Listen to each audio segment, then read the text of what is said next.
প্রিয় শিক্ষার্থী, আজ আমরা সপ্তম শ্রেণীর গণিত বইয়ের ৩১ পৃষ্ঠার অনুশীলনী ২.২-এর ৪ নং অঙ্কটির সমাধান দেখব।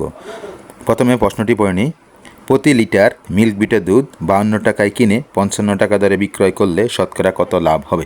প্রশ্নটি আমরা পড়ে নিলাম, এবার চলে যাচ্ছি সমাধানে। তাহলে ৫২ টাকায় কিনে ৫৫ টাকায় বিক্রি করে, তাহলে বিক্রয় মূল্য কত? ৫৫ টাকা। বিক্রয় মূল্য ৫৫ টাকা। ক্রয় মূল্য কত?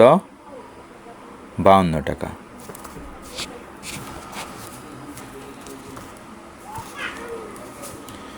তাহলে লাভ কত? লাভ হচ্ছে ৩ টাকা। তাহলে ৫৫ টাকায় ৫২ টাকায় লাভ ৩ টাকা। তাহলে ১ টাকায় লাভ ৩/৫২ টাকা। তাহলে শতকরা বললে কত টাকা? ১০০ টাকায় লাভ।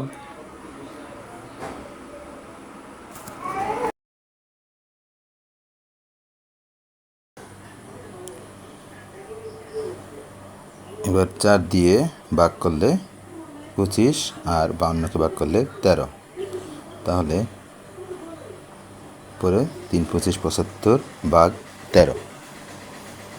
এবার আমরা ১৩ দিয়ে ৭৫কে ভাগ করি। ৫ × ১৩ = ৬৫।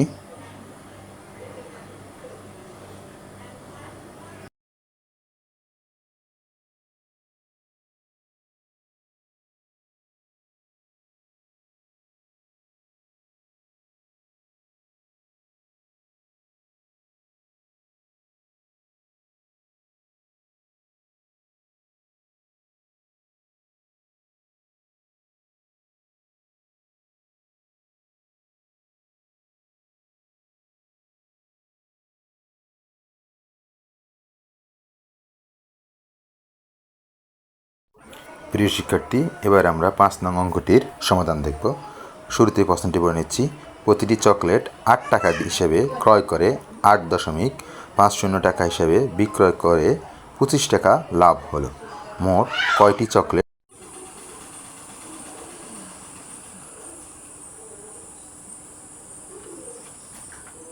প্রতিটি চকলেট বিক্রয় করে ৮.৫০ টাকা। প্রতিটি চকলেট ক্রয় করে ৮ টাকা। তাহলে আমরা বিক্রয় মূল্য থেকে ক্রয় মূল্য বিয়োগ করি। যেহেতু বিক্রয় মূল্য বড়, তাহলে লাভ হয়েছে। সুতরাং প্রতিটি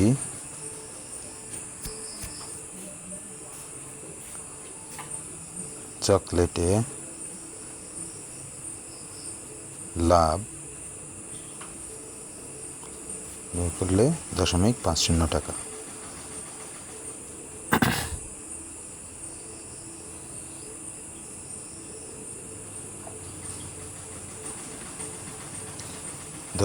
.৫ টাকা লাভ হয় কয়টি? একটি চকলেটে।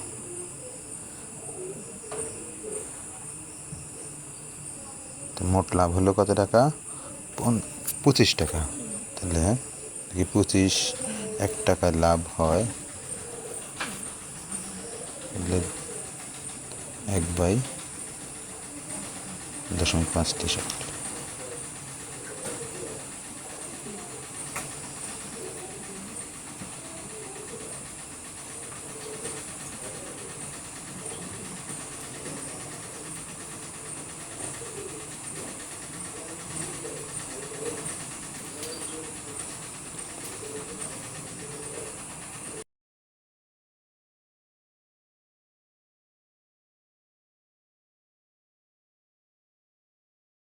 এবার আমরা ৬ নং প্রশ্নটি বলে নিচ্ছি। প্রতি মিটার ১২৫ টাকা দরে কাপড় ক্রয় করে ১৫০ টাকা দরে বিক্রয় করলে দোকানদারের ২০০০ টাকা লাভ হয়। দোকানদার মোট কত মিটার কাপড় ক্রয় করেছে? আমরা প্রশ্নটি পড়ে নিলাম, এবার চলে যাচ্ছি সমাধানে। 1 মিটার কাপড়ের বিক্রয় মূল্য 150 টাকা,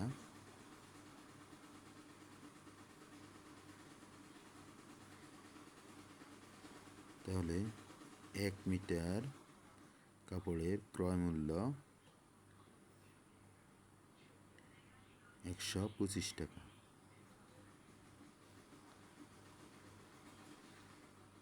প্রিয় শিক্ষার্থী, যেহেতু বিক্রয় মূল্য বেশি তাহলে লাভ হয়েছে, তাহলে 1 মিটার কাপড়ে লাভ 25 টাকা। তাহলে দোকানদার মোট 2000 টাকা লাভ করে। তাহলে আমরা লিখতে পারি যে 25 টাকা লাভ হয় 1 মিটারে।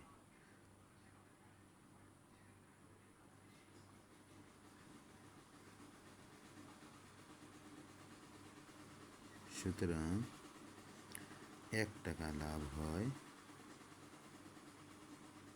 1/25 মিটার। তো সে মোট কত টাকা লাভ করলো? 2000 টাকা।